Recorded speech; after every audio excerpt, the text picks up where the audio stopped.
Hey guys, this is Mindcast with your host, Kevin Seaman, where we talk about what's going on in your head. Fear kills. Fear can kill you as well. Fear kills everything, your mind, your heart, and your imagination. Failure destroys. It destroys your ambitions, your dreams, your goals, and your future opportunities. Hi, this is your host of Mindcast, Kevin Seaman. What do I mean by those statements? Stay with me and I'll explain.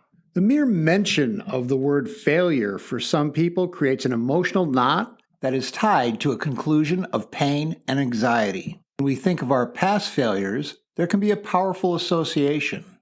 An association that creates a visual program of irretrievable loss, a finale, an ending.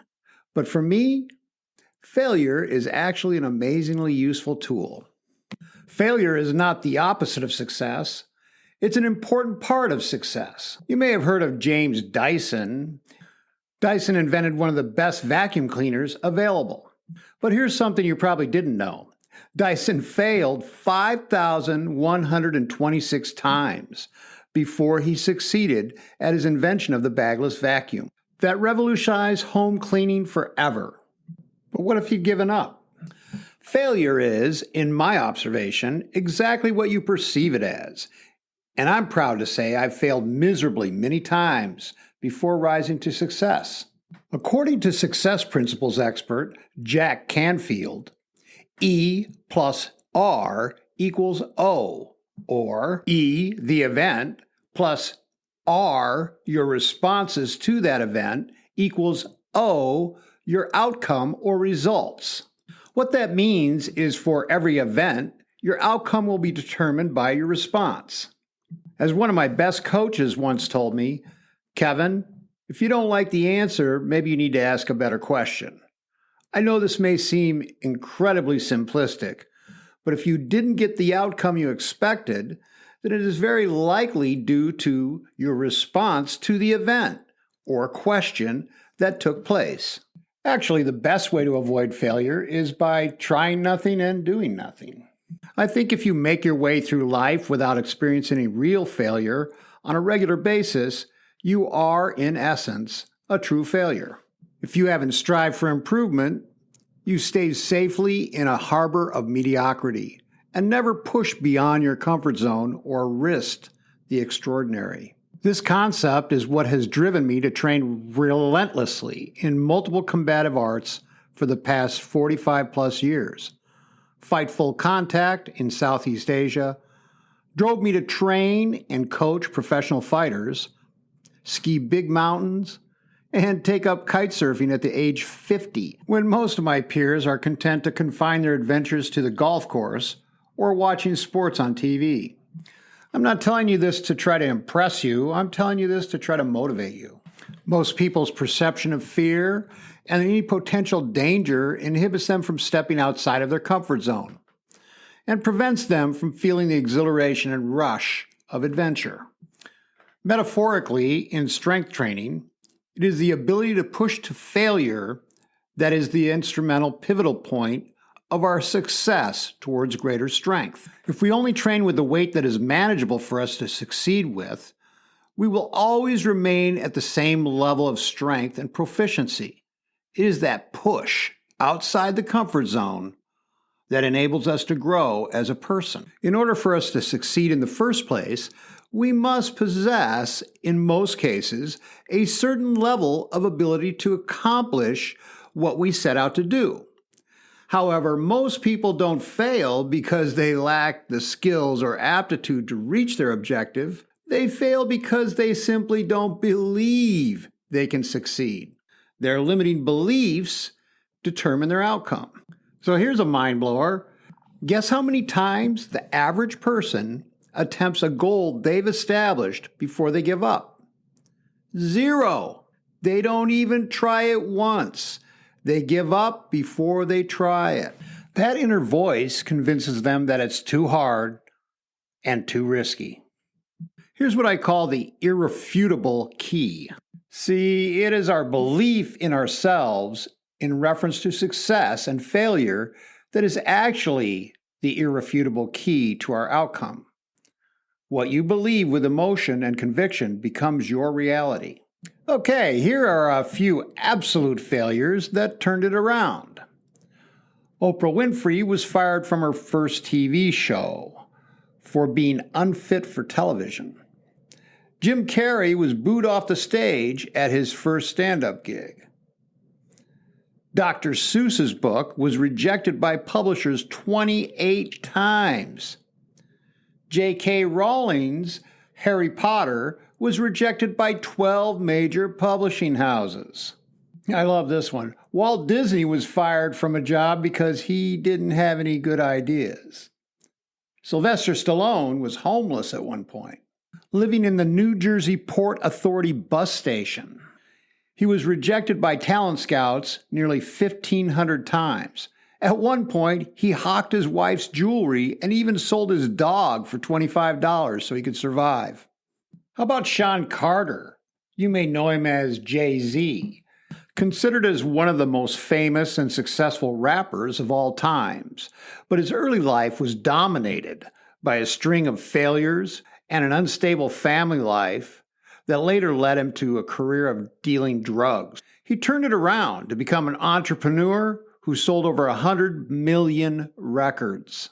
Steve Jobs, Bill Gates, Steven Spielberg, Albert Einstein, Abraham Lincoln, and Winston Churchill, all failures that never gave up. If you see failure as an end, you have been defeated. If you see failure as a part of natural progression towards success, you have the opportunity to use it to actually help you to succeed on a level beyond your wildest dream. Here's a great quote. You build on failure. You use it as a stepping stone. Close the door on the past. You don't try to forget the mistakes, but you don't dwell on it. You don't let it have any of your energy or any of your time or your space. Johnny Cash. At this point, you may wonder, how can you improve your odds against failure? Here are 5 golden rules you can use to help you to use failure as a leverage for success. Here's number 1. Recognize the opportunity and act. First and foremost, don't ever let the possibility of failing at something detour you from the opportunity of going for it. When the window of opportunity opens, assess and act. This is not to say that you must do something that would threaten your life or freedom to the extent that the failure would be negatively life-altering. Of course, you must use your best cognitive judgment to determine the potential gains and losses and balance them logically. So once you've made up your mind that you will indeed succeed, move forward as though there is no way that you would fail. Okay, on to number 2. Know what you want and why. Be specific at what you want to achieve. Write it down in as much detail as possible. Next, set a timeline for accomplishment. Most importantly, look into why you want to accomplish this. Purpose is always more powerful than outcome. If you have a big enough why, your mind will direct you to the best ways to achieve your objective. Next, number 3, you get what you ask for. Talk to yourself constantly about what you're going to do, how you're going to do it, and when you will do it. Be specific. Always tell yourself what you want in positive, personal, and present tense terms. Use terms like, I am doing this. In competition, I am stronger. I am a better technician. I am a better athlete. Today, I'm the best I can be. In order to keep momentum, use terms like, I am better today than ever before. I work towards excellence. I act professionally in everything I do. These statements confirm what you want in positive terms now. By utilizing these forms of self-talk affirming statements, you establish a clear and substantial belief of who you are. and your objectives as a person. Remember, focus only on what you want, never on what you don't want. You become what you think about most of the time. What happens on the inside happens on the outside. I've had people tell me I feel weird talking to myself, and it seems insincere telling myself things like this. Well, as I mentioned in one of my previous Mindcasts, according to research, you already talk to yourself tens of thousands of times a day. Unfortunately, that research also shows that 80% of what most people say to themselves is usually in the form of negative self-talk. Is that inner voice always truthful? I think you know the answer to that. Hey, I don't make this stuff up, guys, so be positive. When you talk to yourself, get rid of the negativity. Work to constantly improve your explanatory style and the way you communicate with yourself and mentally process the things that happen to you. As I've said before, your thoughts, self-talk, and inner visions or visualizations are electrochemical events that affect your performance on every level. Use your inner communication to support and drive you toward your accomplishment. One of my favorite sayings is, "The answer is always no if you don't ask." This one thing has gotten me some of the most incredible opportunities of my life. Number 4, the past does not equal the future. Because something has happened to you in your past does not mean that it will happen again in your future. Create your future from your future, not from your past. This goes back to focusing on what you want. Visualize yourself performing just exactly how you want to perform, succeeding just exactly how you want to succeed. This helps your mind accept that it is absolutely possible and probable that you will in fact do what you have set out to accomplish. I have used visualization to prepare me for some of the hardest accomplishments in my life. Visualization is one of the most powerful forms of mental training. Did you know that your body has almost the identical neurological impulses when you visualize doing something as when you actually do it? It's true. It's proven. If you've never accomplished the objective before, no worries. You can model someone who has, as long as it's physiologically possible. Here's how you do that. Play the image in your head over and over of them doing what you want to succeed at. Then, see yourself doing the exact thing. I've accomplished absolutely amazing things using this same concept, and so can you. Here's an interesting story in reference of the past does not equal the future. Have you ever heard of the book Chicken Soup for the Soul? The writers Jack Canfield and Mark Victor Hansen had 144 rejections from publishers they submitted it to. Most of the rejections were based on people will not read books compiled of short stories. The book became a bestseller, then a series, evolving into a multi-armed franchise. Retail sales of Chicken Soup for the Soul branded products exceeded $100 million per year in the US and Canada. But what if they'd stopped because there were too many rejections? To date, the Chicken Soup for the Soul series has sold over 500 million copies in 40 languages and has nearly 200 titles. At one point, they were on the New York Times bestsellers list 9 times. When they made the New York Times bestseller #1 book, they threw a party and invited all the publishers that had turned them down, all 144 of them. If we had given up after 100 publishers, I likely would not be where I am now, Jack Canfield wrote. I encourage you to reject rejection. If someone says no, just say next. Remember, the past does not equal the future. Okay, and here's number 5. Pay attention to your results. No matter what the outcome, take total responsibility for your results, successful or not. Be true to yourself. This is the only way you can feel the level of empowerment necessary to learn from your failures and soar past them toward your achievement. When you take responsibility for your actions, your integrity will support you in your endeavor.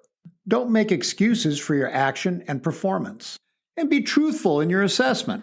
When you do this, the truth will reveal to you without hesitation all the areas necessary for you to improve in order to reach your ultimate goal, if you just pay attention. Over 90% of all failures come from people who have a habit of making excuses.